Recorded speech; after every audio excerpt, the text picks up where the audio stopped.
테슬라 중국 FSD 대규모 업데이트 준비 중. 유저 TC 메슬라는 한국 시간 기준 어제 오전 10시 50분경 한 소식을 X에 전하였습니다. 그는 테슬라 차이나가 대규모 FSD 업데이트를 준비 중이며 테슬라 차이나의 경영진은 해당 출시를 준비하며 수많은 회의와 초과 근무를 이어가고 있다고 전하였습니다. 그가 말하는 대규모 업데이트는 드디어 하드웨어 3 차량에도 FSD가 배포가 된다는 뜻입니다. 그리고 그는 출시가 확정된 상태라는 표현까지 썼습니다. 다만 아쉬운 점은 구독제가 아니라는 것입니다. 테슬라 차이나의 FSD는 일회성 일시불 구매로만 제공된다고 합니다. 하드웨어 3용 FSD 성능은 하드웨어 4와 비교해 약간의 차이가 존재하지만 그 차이는 크지 않다고 한 점도 주목해 볼 만합니다. 테슬라가 중국 내에서 하드웨어 4 FSD를 구현하면서 현지의 차량 주행 데이터를 활용하지 못하여 우여곡절을 겪었던 것을 우리는 너무나 잘 알고 있습니다. 물론 테슬라는 그것을 극복해서 온라인에 공개된 중국 교통 영상들을 통해 엄청난 성능의 FSD를 구현 및 출시하는 데 성공했고 우리는 그것에 감탄하였습니다. 그런데 과연 스펙이 더 낮은 하드웨어 3에서는 그것을 어떻게 구현했을지 너무나 궁금합니다. 그리고 오늘 그가 전한 소식이 사실이라면 이전에 이미 중국에서 하드웨어 3 차량에 FSD가 배포되고 있다던 그 소식들은 사실이 아니고 사실이더라도 매우 제한적인 직원 테스트 규모였던 것으로 보입니다. 중국에서 판매되어 돌아다니고 있는 약 270만 대의 테슬라 차량 중 180만 대는 하드웨어 3 차량으로 추정됩니다. 이는 약 70%에 해당하는 것으로 FSD가 해당 차량들에 출시된다면 엄청난 잠재 고객이 될 수 있습니다. 이것이 사실이라면 로보택시 출시만큼이나 큰 소식이며 이번 달을 기대하게 하는 이유라고 생각합니다. 게다가 테슬라는 중국 시장에서 하드웨어 4 고객에게 했듯이 하드웨어 3 고객에게도 FSD 무료 체험 프로모션을 진행하는 등 적극적인 고객 확보를 할 확률이 높기 때문에 FSD 채택률 상승도 긍정적으로 전망할 수 있습니다.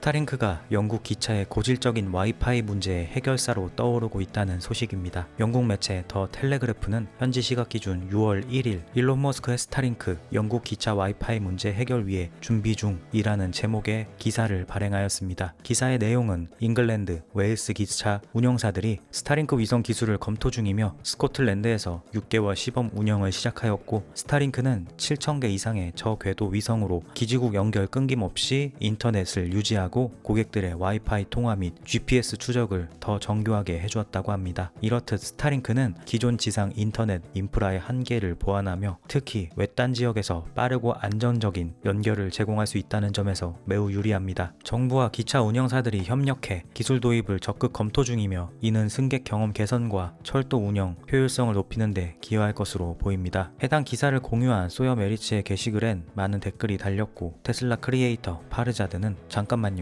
영국은 나치를 싫어하는 줄 알았는데요 라며 일론 머스크의 정치적 행보는 나치라고 왜곡하면서도 정작 일론 머스크가 만들어낸 신기술의 혜택은 누리려고 하는 영국을 비꼬았습니다. 실제로 영국 내에서는 버스 정류장 등 공공기물에 일론 머스크를 히틀러로 묘사하는 광고물이 부착되기도 했고 그것은 현재 진행형입니다. 다만 영국 내에서도 이렇게 일론 머스크를 싫어하는 사람들은 정치병 걸린 일부일 것이고 대체로 테슬라를 좋아하고 일론을 좋아할 거라고 저는 생각합니다. 유저 데이비드는 영국 내 와이파이 확산은 의도적으로 느리고 고르지 못했습니다. 혁신 또한 최대한 느리게 진행되고 있습니다. 결국 영국은 억지로 끌려가면서 시끄럽게 최신 기술 시대에 들어가고 있는 셈입니다. 라며 언제나 문명의 최전선에 섰던 영국이 이제는 느린 혁신의 상징이 되어가고 있음에 안타까워하였습니다. 유저 F15 토니는 지난주에 런던 북동부 철도 열차를 3번 탔습니다. 와이파이는 잘 될 때는 좋지만 절반 정도만 제대로 작동합니다. 내일 유로스타로 파리를 가는데 거기서는 와이파이가 더 잘 됐으면 좋겠네요 라며 해당 소식을 반겼습니다.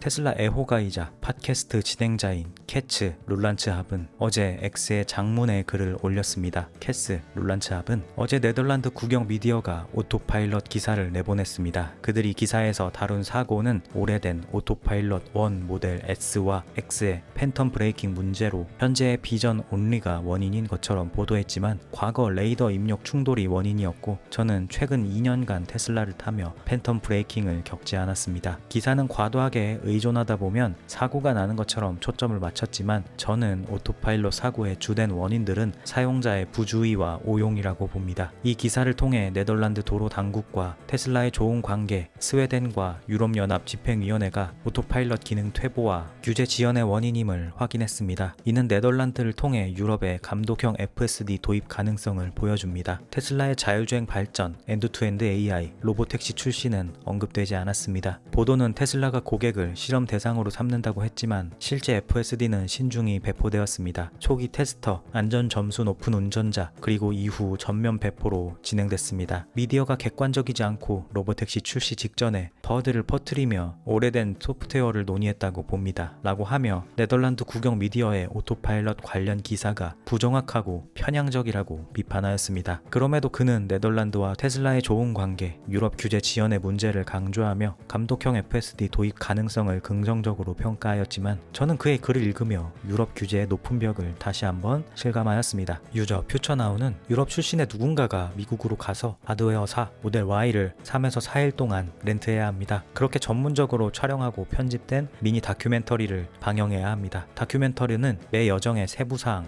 주행거리, 개입 등을 보여줘야 합니다. 또한 전체 편집되지 않은 영상도 제공해야 합니다. 이후 X, 페이스북 등에서 이를 광범위하게 공유하기 위해 큰 노력을 기울여야 합니다. 현재 FSD, 감독형의 힘을 축소 보도하는 주류 미디어에 더 이상 의존해선 안 됩니다. 라며 앞선 기사처럼 유럽 고객들의 눈과 귀를 가리는 레거시 언론의 행태에 분노하였고 유저 D 그로스는 2년 후 로보택시가 미국과 아마도 중국에서 운영될 때 유럽연합은 천천히 이를 인정할 것입니다. 하지만 현재 유럽연합은 전쟁 지원에만 혈안이 되어 있습니다. 라며 답답해하였습니다.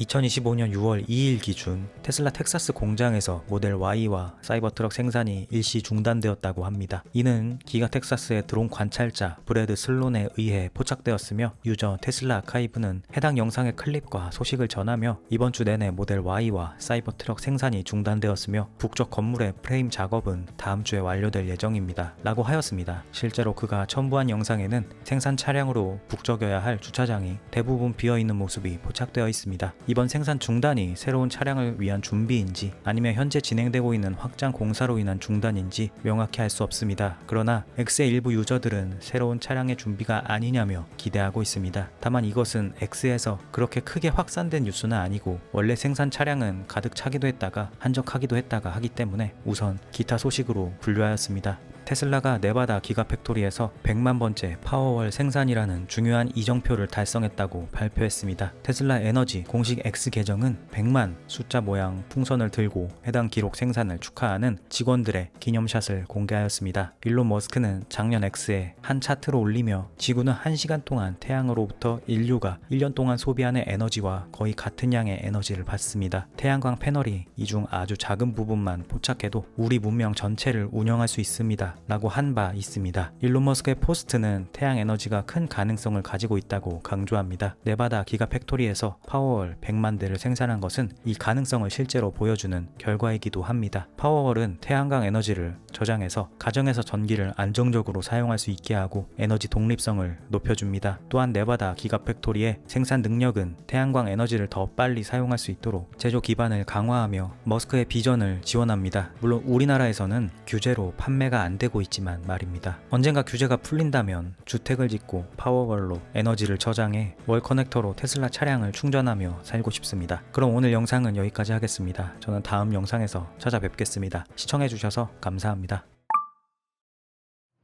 This is the new Raptor 3, which is an awesome engine. Big hand to the Raptor team for this. This is very exciting.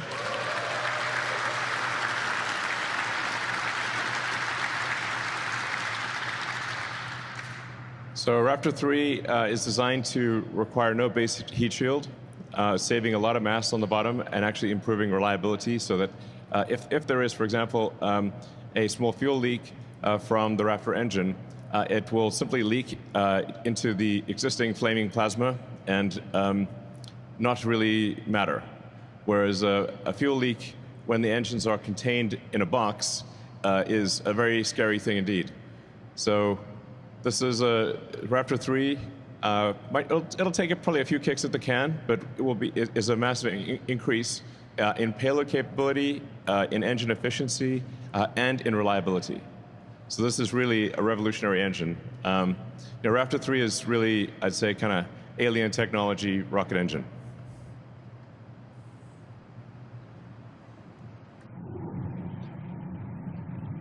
I mean, even industry experts, when we showed a picture of the Raptor 3, said that engine is not complete. So then we said, well, here's the engine not complete, firing at a level of efficiency that has never been achieved before. So.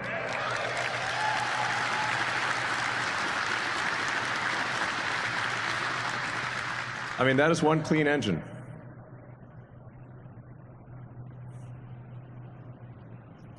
So in order to make the engine like that, we had to simplify so many parts of the design, incorporate secondary fluid circuits and electronics in the structure of the engine itself.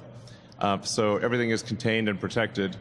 It is a marvel of engineering, frankly.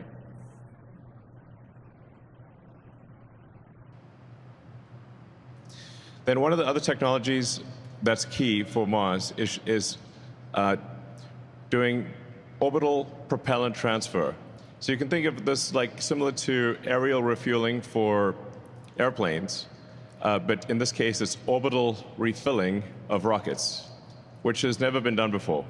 But it is, technically feasible. I always feel like these things are a little NSFW, sort of. Listen, you got to transfer fluid somehow. This has got to be done. So the two starships would get together, and one starship would transfer fuel and oxygen. And actually, most of the mass is oxygen. It's almost 80% oxygen that gets transferred, a little over 20% fuel. And so once you send a starship to orbit with that's full of payload, and then you send a bunch of other starships up, and you would refill the propellant on that starship. And once the propellant tanks are mostly full, then you can depart for Mars or the Moon, or yeah. So this is an important technology which we should hopefully demonstrate next year.